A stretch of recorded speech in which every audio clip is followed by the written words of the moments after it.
Hello students, कैसे हो आप लोग। उम्मीद करता हूं अच्छे होंगे, बहुत अच्छे होंगे।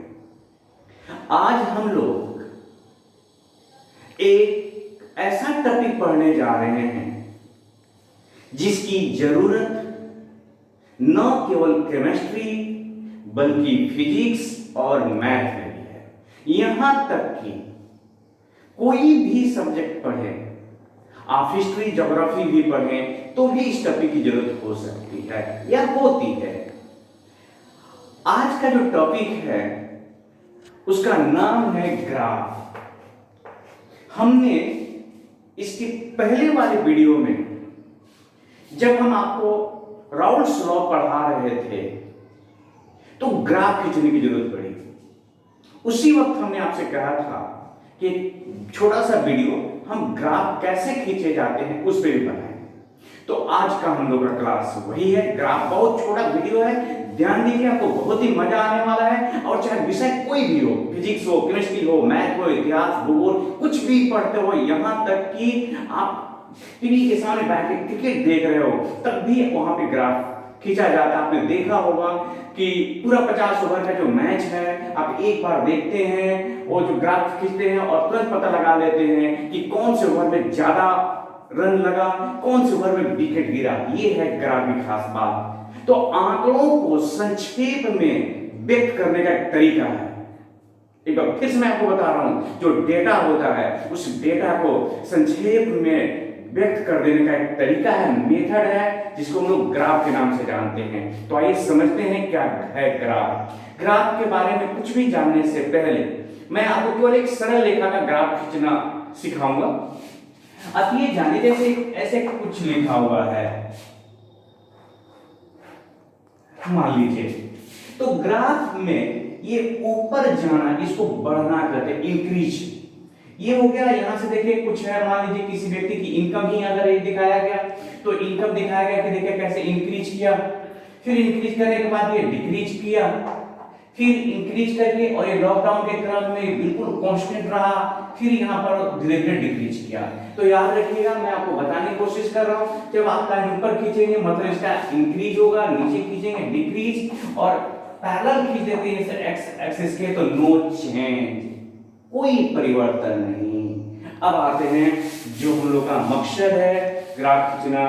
तो टॉपिक है आपका ग्राफ। उसमें पहला है एक समीकरण है y बराबर mx प्लस c। क्या आपको ये समीकरण मिला हुआ है? कोऑर्डिनेट ज्योमेट्री में सरल रेखा का समीकरण है y बराबर mx प्लस c, जहां पे y और जो x है ना, ये दोनों एक्सिस हैं और ये दोनों चर हैं, याद रखिएगा, वेरिएबल है। दोनों के मान बदलते हैं। वेरिएबल माने जिसका मान बदले, वैल्यू चेंज होता रहे, उसको चर कहते हैं। चर का मतलब जिसका मान बदलता रहे। m और जो c है ये अचर है, कांस्टेंट है। और एक बात और याद रखिएगा, m को स्लोप कहते हैं, हिंदी में इसको ढाल कहते हैं। याद रखिएगा ये स्लोप जो होता है tan थीटा के बराबर होगा। और c को इंटरसेप्ट कहते हैं। इंटरसेप्ट, इंटरसेप्ट होते हैं ना, इंटरसेप्ट होते हैं दो प्रकार के, y इंटरसेप्ट और x इंटरसेप्ट। तो ये है आपका y इंटरसेप्ट, हिंदी में कहते हैं अंतःखंड, y अंतःखंड। यहां पे जो नोट करने वाली बात है, ये दो चर हो गए वेरिएबल, और ये दो जो हो गए ये हो गए कांस्टेंट।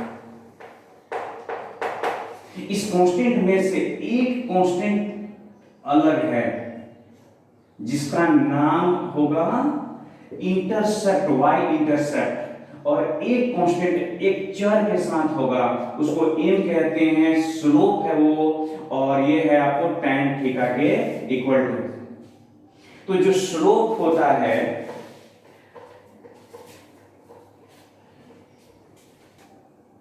तो आप समझ गए y बराबर है x प्लस c, एक सरल रेखा का समीकरण। इसमें चार राशियां हैं y, m, x और c। इसमें से y और जो x है वेरिएबल है, इसका मान लगातार बदलेगा, m और c का मान कांस्टेंट रहेगा। और ध्यान रखना m है स्लोप, सॉरी यहां पर e रहेगा स्लोप, और फिर c जो है इंटरसेप्ट है, इसको अंतःखंड कहते हैं। अब इसका ग्राफ कैसे, तो सबसे पहले देखिए y mx प्लस c, आप दो अक्ष लीजिए, इसमें से y अक्ष ये हो गया, एक्सिस हो गया, और ये हो गया x। ये y से c को यहां से आपको अपने अंदाज से जो भी इंटरसेप्ट है ये काट लीजिए। फिर उसके बाद और तो ये y एक्सिस x और यहां से c आपने इंटरसेप्ट इसको काट दिया, ये हो गया आपका y बराबर mx प्लस c के लिए ग्राफ। अब ध्यान रखिए tan theta equal to m। अब इसका जो सेकंड ग्राफ है वो आप इसे पहले नोट करें, फिर सेकंड ग्राफ के बारे में बात करते हैं। ये देखिए इसका जो सेकंड ग्राफ हम चाहते हैं कि जब c इक्वल टू 0, ये जो ग्राफ है c इक्वल टू 0, तो क्या हो जाएगा y equal to mx plus c, मतलब 0 लिखें ना लिखें, तो ये हम लोग का हो गया सेकंड ग्राफ। अब अगर मुझे इसका ग्राफ खींचना हो तो y एक्सिस पर रखिए, x यहां रखिए, c इक्वल टू 0, आप समझ गए होंगे ना, यहां आ जाएगा वैल्यू। तो ये ग्राफ ऐसे गया, tan थीटा इक्वल टू अभी भी m है। तो अगर c का वैल्यू शून्य हो जाए तो आप मूल बिंदु से, ये 0 0 होता है ना, यहां से ग्राफ जाएगा। तीसरा इसका रूप क्या है देखिए, थर्ड कंडीशन। अब मान लीजिए ये आपके पास y equal to mx plus c है, जब वो m इक्वल टू 0, तो जब m इक्वल टू 0 तो y इक्वल टू c, चर बराबर सीधे क्या हो गया, ये अचर कांस्टेंट हो गया। तो y बराबर c के लिए हम लोग क्या करेंगे, तो जब भी y इक्वल टू c पे ग्राफ आ जाए, कोई समीकरण आ जाए, तो हमेशा इस फॉर्मेट में आपको लिखना होगा जिसमें y m x और c हो। तो आप एक बार फिर से इसको लिख लेंगे, y equal to 0 into x प्लस c, तो ये आपका y हो गया। देखिए इधर y x, ये x एक्सिस, c है, और tan थीटा 0, तो tan 0 इक्वल टू क्या होता है 0, tan थीटा 0, मतलब ये ग्राफ कैसा हो गया, पैरेलल हो गया। तो याद रखिएगा m जब 0 होगा तो उस स्थिति में ग्राफ जो होगा आपका x एक्सिस के एकदम बिल्कुल पैरेलल जाएगा। अब देखिए इसमें और क्या कंडीशन हो सकते हैं, तो अगर m, चौथा कंडीशन हो सकता है कि जब m जो है वो नेगेटिव हो जाए, तो हो जाएगा ग्राफ y बराबर m माइनस m x प्लस c।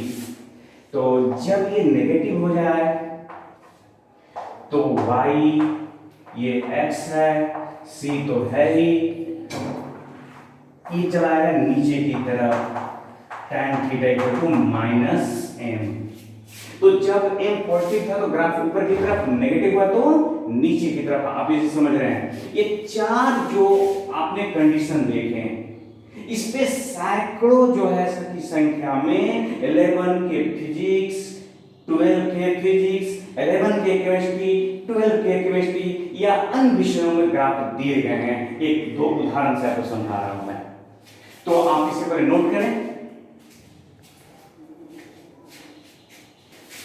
जब आप बहुत छोटे थे, बहुत छोटे मतलब बहुत छोटे नहीं, जब आप 9 10 में थे, यहां तक 11 क्लास में भी आए, तो अपने बॉयल्स लॉ, चार्ल्स लॉ इत्यादि पढ़ा। तो याद है आपको बॉयल्स लॉ? हम कुछ एग्जांपल देने जा रहे हैं आपको। तो बॉयल्स लॉ में 1 भी जब टेम्परेचर क्या था, कांस्टेंट था, तो आपने इसको, ये बॉयल्स लॉ है ना, बॉयल्स लॉ आप इसको लिख सकते हैं कि 1/v, व्हाई नॉट। अब अगर मैं इसको ग्राफ के रूप में खींचना चाहूं तो देखिए मैं कैसे करूंगा। याद रखें मेरा टारगेट है y बराबर mx प्लस c, इस 4 पद आने के लिए, जब यहाँ कितने मौजूद हैं, 1 2 और 3 ही पद मौजूद हैं। तो चौथा आपको दिख रहा होगा, हाँ बिल्कुल दिख रहा है आपको, मुझे खुशी है कि आपको दिख रहा है। यहाँ पे जीरो जोड़ देगा अपने से, और ये हो गया y, ये हो गया आपका m, ये हो गया x और ये हो गया c। बहुत सुंदर। तो y की जगह पर क्या है बताइए, प्रेशर है, x की जगह पर 1/v है और c equal to 0, that's why graph कहां से आएगा, मूल बिंदु से। और ये हो गया आपका tan थीटा इक्वल टू, बोलिए के, हो गया। बॉयल स्लोप आप इस तरह से ग्राफ में दिखा सकते हैं। अच्छा, आपने से कुछ कह सकता है बच्चा कि चूंकि k 1/v है, तो क्यों ना इसको मल्टीप्लाई कर दीजिए, क्यों नहीं, pv इक्वल टू हो गया कि। अगर आपको कहा जाए कि ग्राफ को प्रेशर वॉल्यूम और कंसंट्रेशन के पदों में व्यक्त करना है तो कोई बात नहीं, बहुत सिंपल, आप इसको लिख सकते हैं। फिर यही ध्यान रखिएगा 4 पद होने चाहिए, ये आपके एक हो गया दोनों मिल करके, तो आप इसको लिख सकते थे pv equal to 0 plus k। क्या कोई दिक्कत है, बिल्कुल नहीं। तो आइए pv इक्वल टू 0 इंटू मैं v लिख देता हूं। अब क्या दिक्कत है आपको, कुछ नहीं। अब देखिए हम लोग काम हो गया, y m x और इसमें c, तो ग्राफ हो गया, बोलिए। देखिए वो y की जगह पे pv m0, पहले c देखते हैं, c है यहाँ पे m0 का मतलब आपको मैंने अभी बताया ना कि ग्राफ x एक्सिस, x के जगह पर क्या है, v है, इसके पहला जाएगा tan थीटा इक्वल टू 0। कितना इजी है, बहुत इजी। एक दो और उदाहरण देता हूं, तब तक आप इसे नोट करें। तो स्टूडेंट्स आपने चार्ल्स लॉ पढ़ा है, v, ये vt लिखा हुआ रहता था, याद करो, v नॉट 0 डिग्री c का जो वॉल्यूम है बाय 273 इंटू t, और v नॉट 0 डिग्री c का ये कांस्टेंट होता है। तो आप इसको, ये है y, ये चार्ल्स लॉ लिख सकते हो, चार्ल्स लॉ। तो आज चार्ल्स लॉ को ग्राफ में देखते हैं। ये हो गया आपका y, ये हो गया m, ये t x और ये हो गया c, y बराबर x प्लस c। बहुत सिंपल, कुछ नहीं करना है। आप इसको अब तो y की जगह पे v है रख दो, x की जगह पर क्या है, t है, c की जगह पे v नॉट है, और ये है आपका tan theta v naught by 273। याद कीजिए इसी को हम लोग, इसी चार्ल्स लॉ को v बराबर से जब kT भी कहते हैं ना, जब ये कैपिटल T हो जाता है, टेंपरेचर इन केल्विन। अगर मुझे इसको ग्राफ के रूप में खींचना हो तो मैं यहाँ पर क्या करूंगा, 0 ऐड कर दूंगा, y हो गया आपका ये m x और ये c। कितना सिंपल है, y की जगह पे v, x की जगह पे क्या है t, c0, tan theta equal to. तो आप इस ग्रुप में भी, ये भी आपका चार्ल्स लॉ ही है।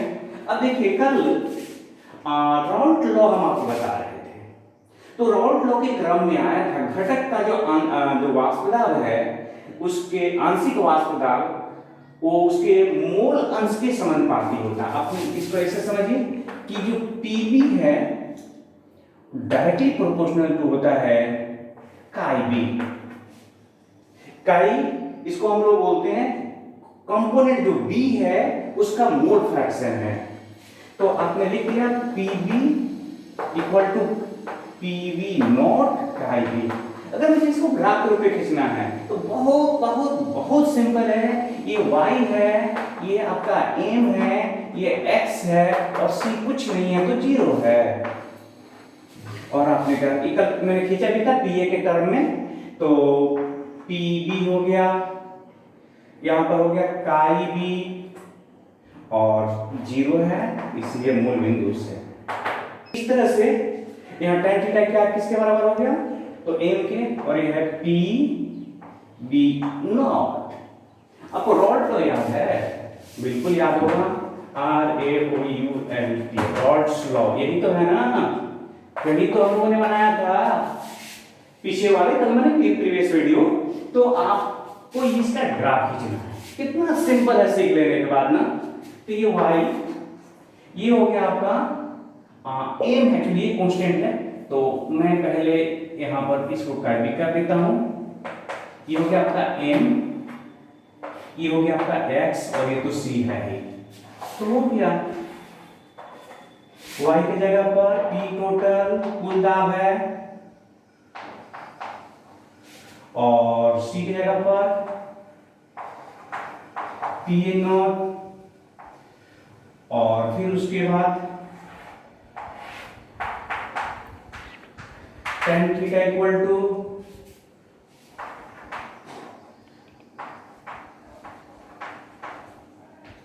pa not.